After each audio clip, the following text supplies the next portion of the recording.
Salut à tous les amis, c'est New Pagan, j'espère que vous allez bien. Aujourd'hui on se trouve pour une nouvelle vidéo où on va parler des fêtes païennes. Alors j'ai fait sur la chaîne un tas de vidéos qui parlent de ce sujet. Voilà, j'ai fait pas mal de vidéos dédiées à une fête païenne spécifiquement. Donc logiquement vous connaissez au moins tous une fête païenne. Voilà, est-ce que quelqu'un peut me dire le nom d'une fête païenne s'il vous plaît?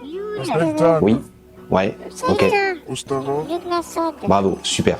Vous connaissez tous les fêtes de la Wicca. Voilà, en effet, la roue des saisons, enfin les fêtes de la roue solaire, telles qu'on connaît aujourd'hui avec Ostara, Mabon, Samhain, Yule, etc., ne sont pas des fêtes à proprement dit païennes, elles sont avant tout de la spiritualité de la Wicca.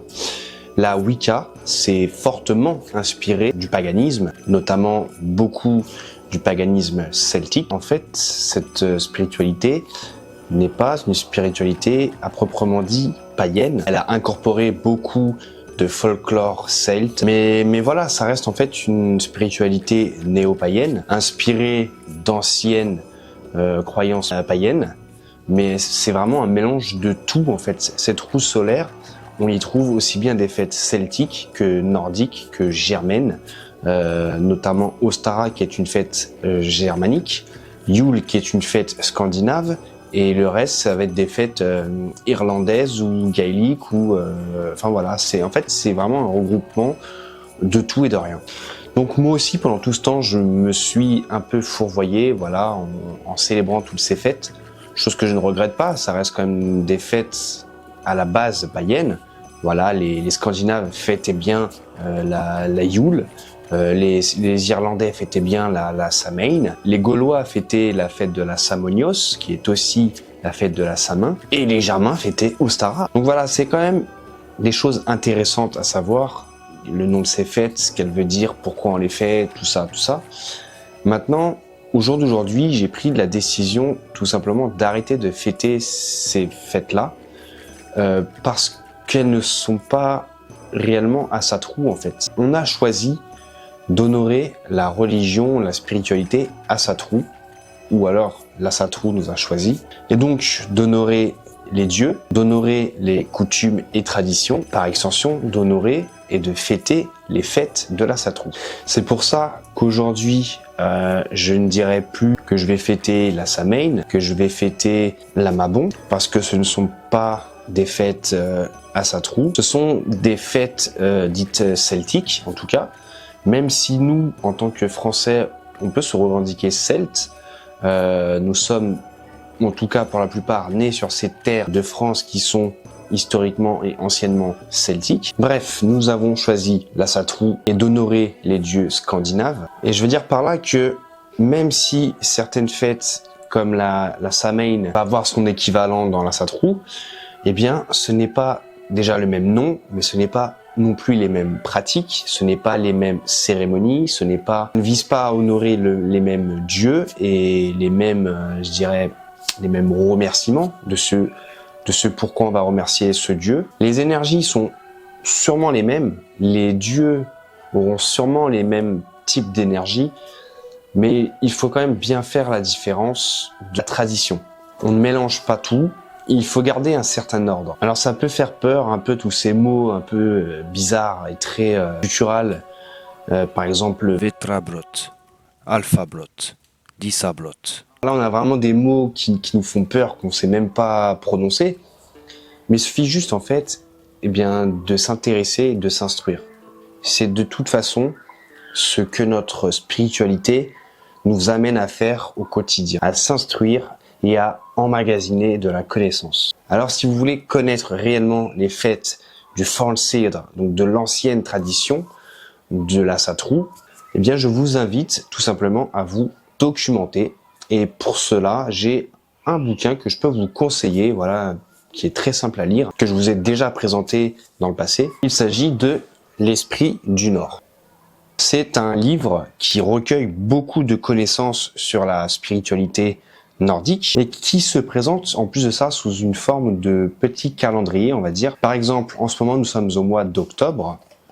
Vous allez à octobre et vous aurez toutes les fêtes qui sont célébrées en octobre avec tout ce qu'il vous faudra savoir sur cette fête et ce rituel, ce qu'elle veut dire, etc. Vous aurez aussi des petits mots du mois à apprendre, comme par exemple, en ce moment, c'est le gardre.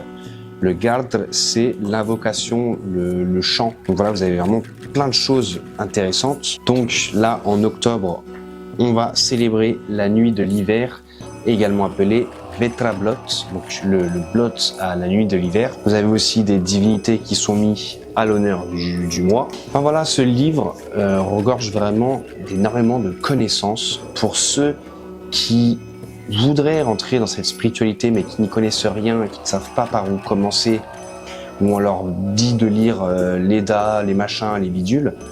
Voilà, moi je vous conseille déjà en fait de lire ce bouquin qui n'est vraiment pas compliqué à lire. C'est vraiment un livre que vous allez lire dans la continuité, dans le temps que vous lisez par mois, un chapitre. Et vous pouvez même le relire ce chapitre pour emmagasiner, pour comprendre, vraiment vous familiariser avec ces mots qui sont un peu bizarres. Donc voilà, j'ai vraiment décidé moi d'arrêter avec ces fêtes remises au goût du jour par les Wicca.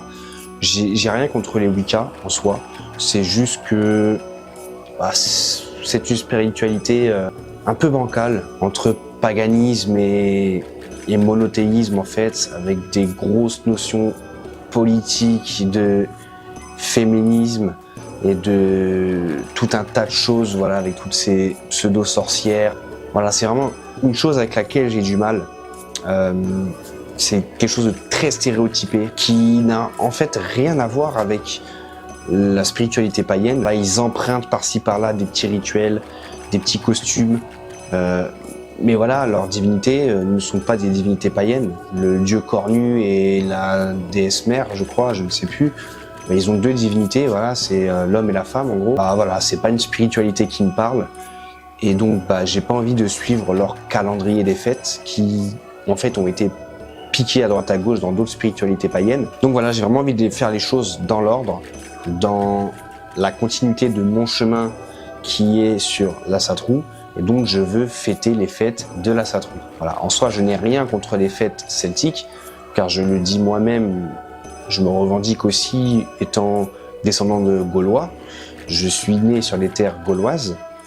Et donc, j'honore certains dieux gaulois dans mon panthéon, notamment Cernunnos. Et donc, voilà, ça me dérange pas de fêter Mabon ou Samhain, mais je préfère me concentrer sur les fêtes de la Satrou. Voilà, on se dirige donc vers la fête du Vetrablot, qui est donc la nuit de l'hiver, donc le début de la saison sombre, où on va honorer le dieu Freyr pour les dernières récoltes. Voilà, les Scandinaves l'honoraient, le remerciaient pour tout ce blé, pour toutes ces récoltes, cette fertilité que le dieu Freyr a apporté. Malheureusement, on n'a pas tous un champ qui nous appartient.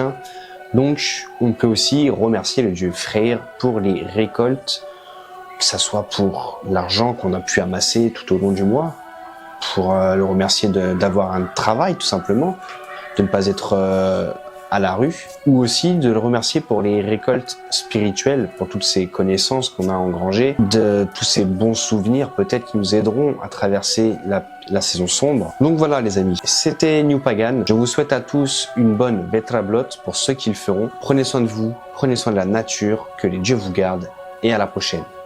Ciao.